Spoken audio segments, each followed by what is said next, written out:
Let's define, though, really quick, if the audience is new to your work and attachment theory, because a lot of people are. Sure. What does anxious mean? And give us like a 101. Good call. So anxious attachment style is the belief that you have something wrong with you on the inside. Everyone can see it. No one will take you seriously. No one's really going to love you. You have to earn approval from other people by doing everything right. And it's constantly playing a game of someone will eventually stop loving me.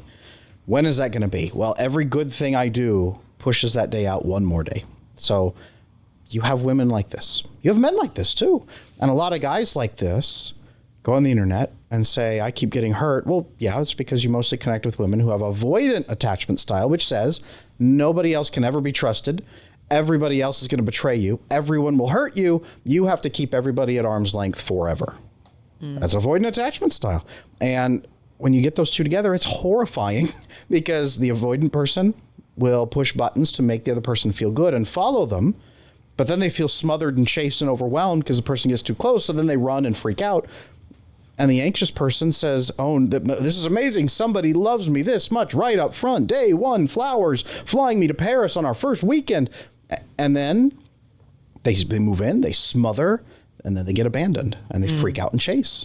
And it's like a cycle. It's a sick little dance. We call it the anxious avoidant dance because it's like a seesaw. You know, one person moves away, the avoidant feels very suffocated. Then sometimes, I mean, you actually said something to me that was very profound, that a lot of times the behavior happens at a very subconscious level. They don't even know that they're doing it. So it feels like games to the anxious person, but the avoidant person is just trying to maintain some sort of independence or their mortal fear of being suffocated or intimacy.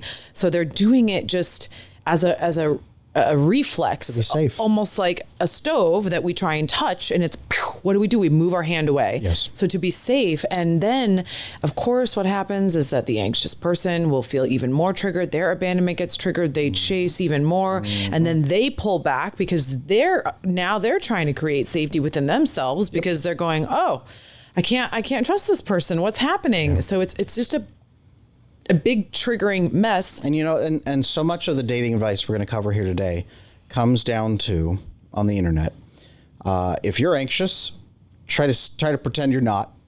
If you're avoidant, embrace that, or start acting like an avoidant person to get anxious people to follow you. And they don't use these words, right? The red pill circles don't use these words. When Rollo Tomasi goes on and tells men, you know, all women have borderline personality disorder, he doesn't use those words. Yeah.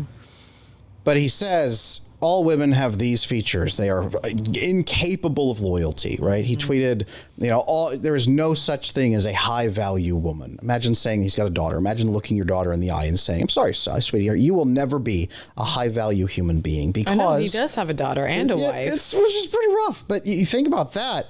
A lot of the guys on the internet, what they're teaching you to do is mimic avoidant behavior so that you can then pull in and prey upon anxiously attached women, which is why so many guys who follow dating advice and tactical advice, right? You're trying to fish. You're trying to catch a fish. Yeah. You're either going to catch her with a hook or a club or whatever it's going to take, but you're going to catch that fish. Well, turns out women are not fish. Not usually.